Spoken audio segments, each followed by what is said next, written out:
ನನ್ನ ಹೆಸರು ನರಸಿಂಗ್ ತಂದೆ ನಾಗಪ್ಪ. ನಾನು ಅವರೊದ್ದಿ ಗ್ರಾಮದ ರವಾಸಿ. ಸುಮಾರು ವರ್ಷಗಳಿಂದ ಅಂದರೆ 2007-8 ಇದರಿಂದ ಹಿರಿಯ ನಾಗರಿಕರ ಕಲ್ಯಾಣ ಇಲಾಖೆಯ ಮೂಲಕ ವರದಾಸನ ನಡೆಸ್ತಿದ್ದೇನೆ. ಆಮೇಲೆ ನಿರ್ಗತಿಕ ಮಕ್ಕಳ ಕುಟೀರ ನಡೆಸ್ತಿದ್ದೇನೆ. ನಡೆಸ್ತಾ ನನಗೆ ಏನೋ ಒಂದು ಅನಾಹುತ ಬಂದಂಗೆ ಕಾಣ್ತು. ಅದಕ್ಕೆ ನನ್ನ ಕಣ್ಣಿನ ದೋಷ ಬಂದಿರೋದ್ರಿಂದ ನಾನು ನಮ್ಮ ಭಾವವರು ಮೊದಲು ಮಬ್ದಾಪುರದವರು ಮಾರುತಿ ಎಂಬವರು ಈ ಆಸ್ಪತ್ರೆಯಲ್ಲಿ ಚಿಕಿತ್ಸೆ ಪಡಿಸ್ಕೊಂಡು ಉತ್ತಮ ರೀತಿಯಾಗಿ ನೋಡ್ತಾ ಇದ್ದಾರೆ. ಅವ್ರ ಮಾರ್ಗದರ್ಶನದಿಂದ ನಾನು ಹುಡುಕಾಡಿ ಈ ಬೀದರ್ ಜಿಲ್ಲೆಯ ಗೋಲೆಖಾನದಲ್ಲಿರುವ ಆಸ್ಪತ್ರೆಯಲ್ಲಿ ನಾನು ಚಿಕಿತ್ಸೆ ಪಡಿಸ್ಕೊಂಡು ಮತ್ತು ನಾನು ಮೊದಲು ಇದಕ್ಕಿಂತ ಇಲ್ಲಿ ಬರೋದಕ್ಕಿಂತ ಮೊದಲು ನಾನು ಕೂಡನಾಗಿ ಏನೇ ಕಾಣದೆ ಅನೇಕ ಅನಾಹುತದಲ್ಲಿದ್ದೇನೆ.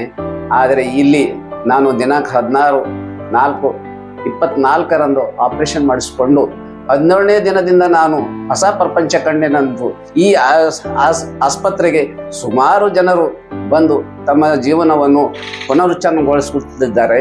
ಆದುದರಿಂದ ನಂದು ಒಂದೇ ಒಂದು ಬೈಕಿ ಏನಂದರೆ ಈ ಆಸ್ಪತ್ರೆಯಲ್ಲಿರುವ ಸಿಬ್ಬಂದಿಗಳು, ವೈದ್ಯರು ಈ ಕುರುಡರಿಗೆ ಈ ಪ್ರಪಂಚ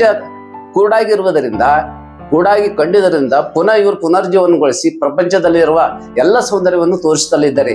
ಇವರಿಗೆ ದೇವರು ಸುಮಾರು 1000 ವರ್ಷ ಆರೋಗ್ಯ ಕೊಳ್ಳಿ, ಕೋಟಿ ಜನರ ಕಣ್ಣು ತೆರೆದು ದೇಶ ನೋಡಲು ಇವರಿಗೆ ಸವಲತ್ತು ಮಾಡಲಿ ದೇವರ ಬೇಡ್ಕೊಂಡು ನಾನು ನನ್ನ 2 ಮಾತು ಮುಗಿಸ್ತೇನೆ.